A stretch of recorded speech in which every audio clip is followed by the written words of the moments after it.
Hello dear students, সকলকে স্বাগত জানাই আবারও একটি নতুন ভিডিওতে এডুহাব বাংলা অফিসিয়াল ইউটিউব চ্যানেলের প্ল্যাটফর্মে। বন্ধুরা, তোমরা অনেকেই আমাকে যেমন করে এর আগের ভিডিওতে রেসপন্স করেছো বা তোমরা অনেকেই আমাকে তারপরেও মেসেজ করেছো যে স্যার, পলিটি একটা খুবই গুরুত্বপূর্ণ একটি পার্ট। আমরা সবাই জানি ডাব্লিউবিসিএস এর পরীক্ষায় পলিটি প্রিলি প্লাস মেইনস দুটো জায়গাতেই কিন্তু একটা অনেক গুরুত্বপূর্ণ রোল প্লে করে। তো এই পলিটি অনেকের জন্যই খুব অসুবিধের একটি জায়গা, কারণ অনেক ছেলেমেয়েই পলিটিকে একটু ভয় পায়। এবং ঠিক এই পলিটি থেকে কিভাবে আমরা সর্বোচ্চ নম্বর আনতে পারি, কিভাবে পলিটির প্রশ্নগুলোকে আমরা আনসার করতে পারবো, সেই বিষয়গুলো অনেকের কাছেই ধোঁয়াশা।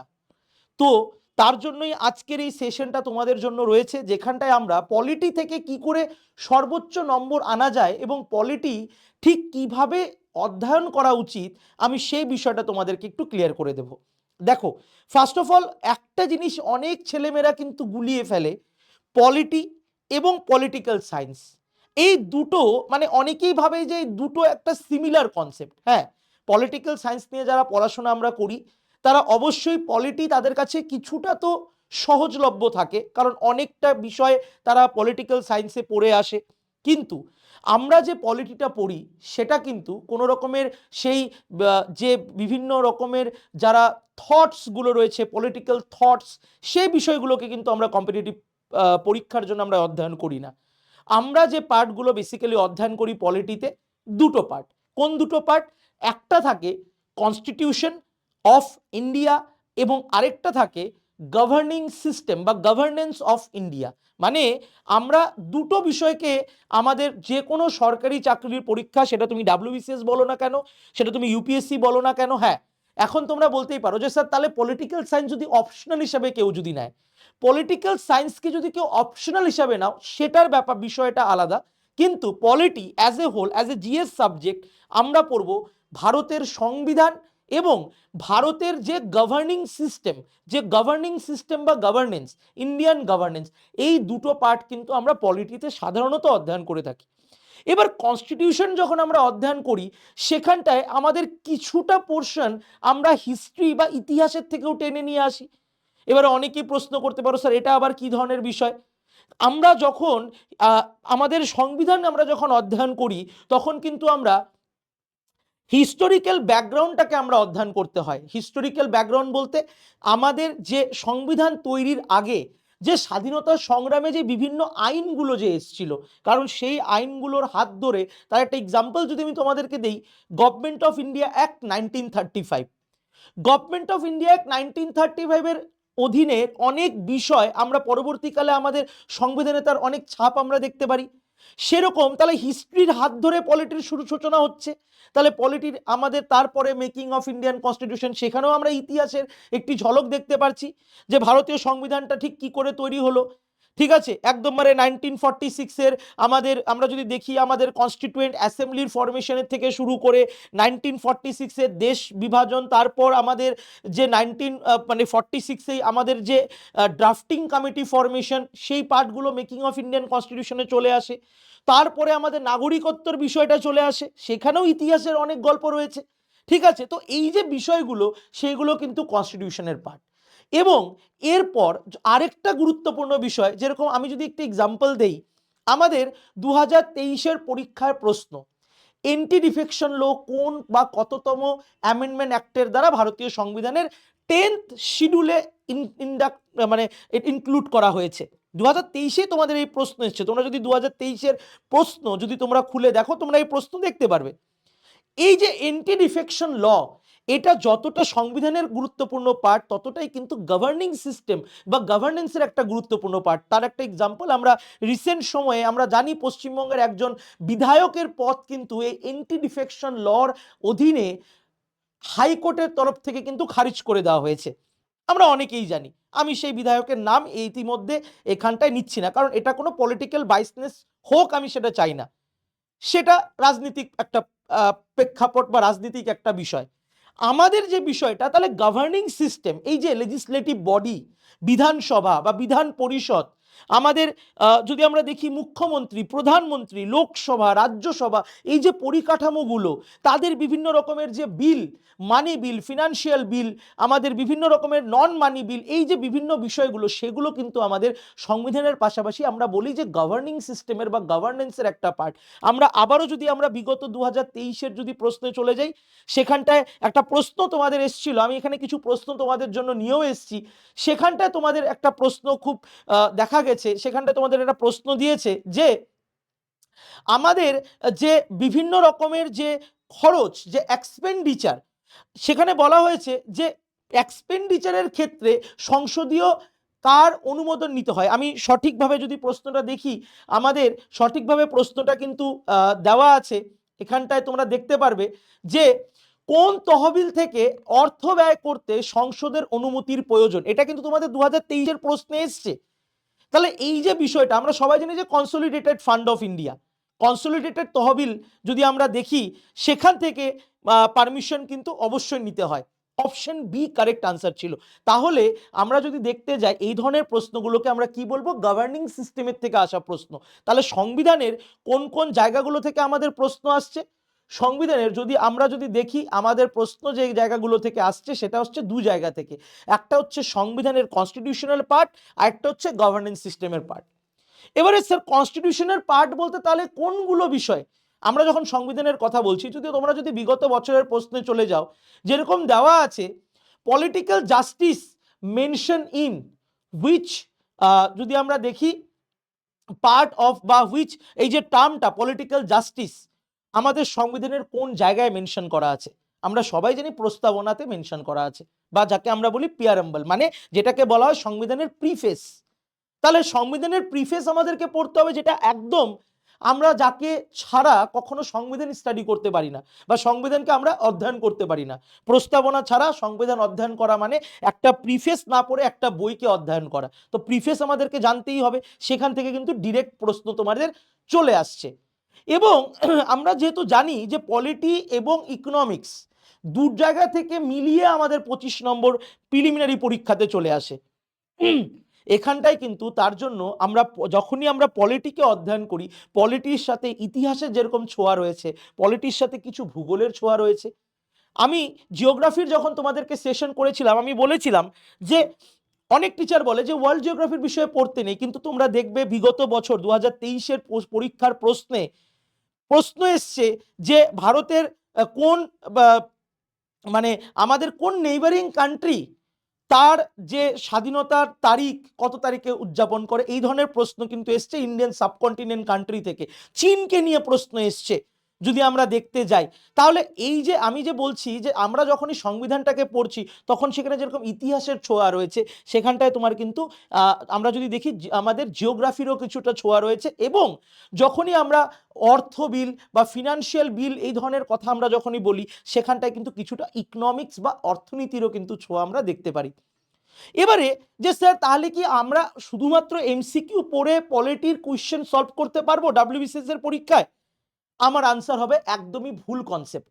শুধুমাত্র যদি এমসিকিউ পড়ে ডাব্লিউবিসিএস এর মতো পরীক্ষায় যদি কোশ্চেন আনসার করা যেত, তাহলে অনেক ছেলেমেয়ে হয়তো আজকের ডেটে যতটা পাস করেছে তার তুলনায় অনেক বেশি ছেলেমেয়ে পাস করে নিত।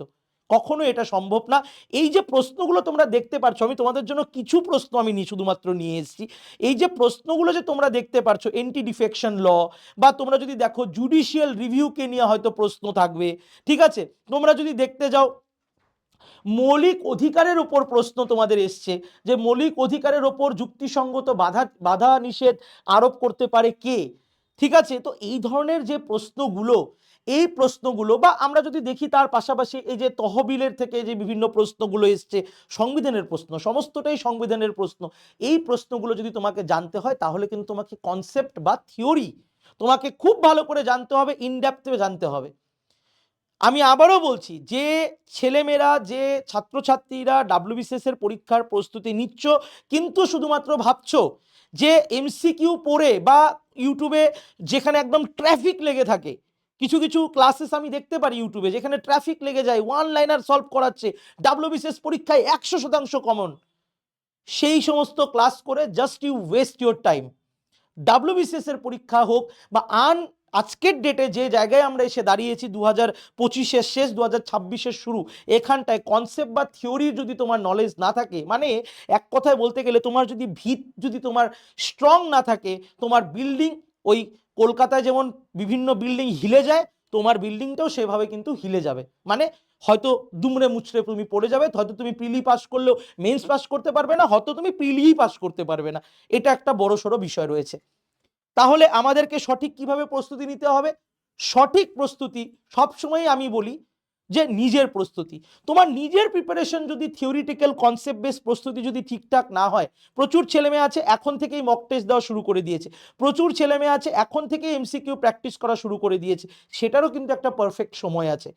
সব থেকে আগে তোমাকে যেটা করতে হবে তোমার অধ্যয়ন, যে তুমি কতটা স্টাডি করছো, তুমি কতটা পড়ছো, তুমি কতটা সঠিকভাবে থিওরি বা কনসেপ্টটাকে নিজের মাথায় বসাতে পারছো।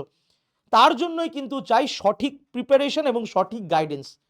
সঠিক প্রিপারেশন কি? যে নিজেকে আমি কতটা সময় দিচ্ছি। তুমি যদি নিজের পড়াশোনাতে নিজে সময় না দাও, আমি আজকে এডুহাব বাংলার প্ল্যাটফর্মে দাঁড়িয়ে বলছি, আমি চ্যালেঞ্জ করে বলতে পারি, কোনো আসলে আমাদের এই যে অনলাইনের যে জগৎটা বা আমাদের যে বর্তমান যে শিক্ষা ব্যবস্থার কাঠামোটা, সেখানটা একটা জিনিস হয়ে দাঁড়িয়েছে যে কোনো একটা ছেলে যদি ইংরাজিতে কথা না বলতে পারে, তাকে যদি তুমি বলে দাও ভাই তোমার ইংরাজি কিন্তু খারাপ আছে, তোমাকে সেটা ইমপ্রুভ করতে হবে, সে তোমার উপরে খারাপ পাবে। কিন্তু তাকেই যদি কোনো একজন যদি বলে আর কোনো অসুবিধা নেই, তোমার ইংরাজি আমি একদম 10 দিনে একদম তোমাকে রেডি করে দেবো, সে কিন্তু সেটাকে বাহ এখান থেকে তো আমার হয়ে যাবে। এই মিথ্যাচারের ওপরে কিন্তু পৃথিবীটা দাঁড়িয়ে গেছে, আর যেটা আমাদের ছাত্র সমাজকে খুব বেশি ক্ষতি করে দিচ্ছে। তো আমি তার জন্য বলবো ফার্স্ট অফ অল তোমার নিজের অধ্যয়ন, কারণ তুমি যদি নিজে না পড়ো, কোনো ইনস্টিটিউট কোনো টিচার তোমাকে পাস করাতে পারবে না। দ্বিতীয় কথা, এই প্রিপারেশনের মধ্যে কিছু গাইডেন্সের দরকার পড়ে, যার জন্য এডুহাব বাংলা তোমাদের পাশে রয়েছে বরাবর।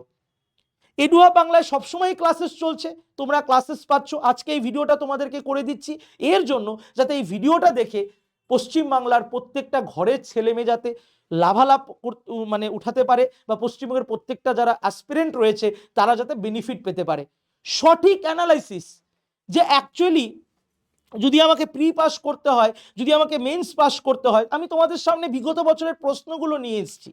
এগুলো বিগত বছর 2023-এ এই ধরনের প্রশ্নগুলো এসছে, তাহলে 2024-এ প্রশ্ন এবার আরো বেশি কিন্তু স্ট্যান্ডার্ড, আমি বরাবর ক্লাসে বলে থাকি আরো বেশি স্ট্যান্ডার্ড আরো ইমপ্রুভ হতে চলেছে। তো তাহলে তোমাদেরকে সঠিক প্রস্তুতি নিতে হবে, এবং তোমাদের জন্য তাই আমরা কিন্তু নিয়ে এসেছি আমাদের অলরেডি ইতিমধ্যে আমাদের অফলাইন একটা ব্যাচ, অনলাইন একটা ব্যাচ আমাদের কিন্তু অলরেডি শুরু হয়ে গেছে। এবার অনেকে বলবে যে স্যার আপনি স্ট্র্যাটেজি বলার পর আপনি আবার ব্যাচের কথা বলছেন। আরে ব্যাচের কথা তো তোমাদের জন্য বলছি, অ্যাডমিশন করবে না করবে তোমার ব্যক্তিগত চয়েস। আমি তোমাকে এপার থেকে তোমার মোবাইল বা তোমার ল্যাপটপের ভেতর দিয়ে গিয়ে তোমাকে ধরে বলতে পারবো না অ্যাডমিশন কর, এটা আমার অধিকার বা আমার ক্ষমতা দুটোর মধ্যেই নেই। কিন্তু আমি তোমাদেরকে সঠিক গাইডেন্সটা দিতে পারবো, যে গাইডেন্স আমাদের আগামী 23শে ডিসেম্বর মঙ্গলবার থেকে শুরু হচ্ছে অনলাইনে, এবং আগামী 4 জানুয়ারি আমাদের শুরু হচ্ছে অফলাইনে বেলঘরিয়া ব্রাঞ্চে। অনলাইন ব্রাঞ্চে সপ্তাহে 4 দিন ক্লাস, প্রচুর ইনস্টিটিউট আছে 2 দিন ক্লাস করে ছেড়ে দিচ্ছে, এডুহাব বাংলা তা করছে না। এডুহাব বাংলা প্রত্যেক দিন 2.5 থেকে 3 ঘন্টা করে ক্লাস, ক্লাসের টাইমিং বিকেল 4টের পরে, সো দ্যাট সবাই যাতে ক্লাস অ্যাটেন্ড করতে পারে। লাইভ ক্লাস, সাথে থাকছে 100-এর উপরে ভিডিওস, যাতে তোমরা লাইভ ক্লাস করার পরেও অ্যাডিশনালি চ্যাপ্টার ওয়াইজ তোমাদের কাছে ভিডিওস অ্যাভেলেবেল থাকে। তার পাশাপাশি তোমাদের কি থাকছে, তোমাদের 10খানা গুরুত্বপূর্ণ মক টেস্ট ফুল ল্যান্ড, যেখানে তোমরা র্যাঙ্কিং, এবং একসাথে মক টেস্টটা হবে যেখানে তোমরা তোমাদের র্যাঙ্কিংটা ডিসাইড করতে পারবে যে তোমার পজিশন কি রয়েছে। Notes, PDF, 5000+ suggestive MCQ 5000। অনেক ইনস্টিটিউট তো ডাইরেক্টলি বলে দেবে যে একদম 100% কমন, 100% কমন কেউ দিতে পারে না। সাজেস্টিভ এমসিকিউ দেবো, সেখান থেকে পড়াশোনা করবে, হ্যাঁ সেখান থেকে তোমাদের অবশ্যই কমন আসবে। তো তোমরা যারা যারা আর এই সমস্ত কিছু তোমরা কততে পাবে, অনলাইনের কোর্সের ফি শুধুমাত্র যদি আমরা দেখতে যাই 1989 টাকা। কত টাকা? 1989 টাকা। এবং অফলাইন কোর্সের ফি কত টাকা? শুধুমাত্র 3000, যদি আমরা দেখি 3989 টাকা, 3989। কত টাকা প্রাইস রয়েছে অফলাইনে বেলঘরিয়া ব্রাঞ্চে যদি তুমি পড়তে আসতে চাও? 3989। এবার অনেকেই টাকার চিন্তা করবে, যারা চিন্তা করবে চিন্তা করতেই পারো। আমি আবারও বলছি অ্যাডমিশন করতে হবে এমন কোনো ব্যাপার নেই, সঠিকভাবে যদি পড়তে পারো নিজে মোস্ট ওয়েলকাম। প্রচুর ছেলেমেয়ে পড়াশোনা করে, কিন্তু সঠিক গাইডেন্স, সঠিক গাইডেন্স তোমরা। এবারে অনেকে বলবে যে স্যার তাহলে তোমরা বই পড়তে পারি, বা অনেকেই তো আমরা এম লক্ষ্মীকান্ত পড়ি। আরে বাবা, এম লক্ষ্মীকান্ত এই 3 মাসের মধ্যে পড়ে কমপ্লিট করতে পারবি না।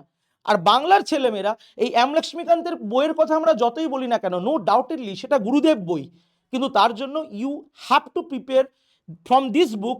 তোমাকে লং টাইম নিয়ে তোমাকে প্রস্তুতি করতে হবে। যারা বলে দেয় শুধুমাত্র ভিউজের জন্য যে সেই বইটা পড়ে নাও, এই বইটা পড়ে নাও, 3 মাসে এত বই পড়া সম্ভব না। এটা আমাদেরকে কোথাও না কোথাও স্বীকার করতে হবে। ছাত্রছাত্রীদেরকে ভুলে পরিচালিত করে লাভ নেই। হয় নিজে পড়াশোনা করো, যতটা পারো নিজের পড়াশোনাটাকে ছোট করে নিয়ে আসো, কারণ সরকারি চাকরির পরীক্ষায় ডুস যতটা ইম্পর্টেন্ট, ডোন্টস ততটাই বেশি গুরুত্বপূর্ণ, এটা মাথায় রাখতে হবে। এবং এর পাশাপাশি আরেকটা কথা বলে দিচ্ছি, আমরা কিন্তু শুধুমাত্র 349 টাকায় শুরু করছি আগামী 4 জানুয়ারি থেকে প্রত্যেক রবিবার একটা করে মক টেস্ট। এবার অনেকে বলতে পারে স্যার আপনি রবিবার জানুয়ারি, আমরা জানুয়ারি থেকে মক টেস্ট শুরু করছি। প্রত্যেক রবিবার মক টেস্ট হবে আমাদের, অনলাইন এবং অফলাইন দুটোতেই। অফলাইন মক টেস্টের আমাদের প্রাইস রয়েছে 1249 টাকা। কত টাকা বলছি? 1249 টাকা, এটা আমাদের অফলাইন মক টেস্টের প্রাইস।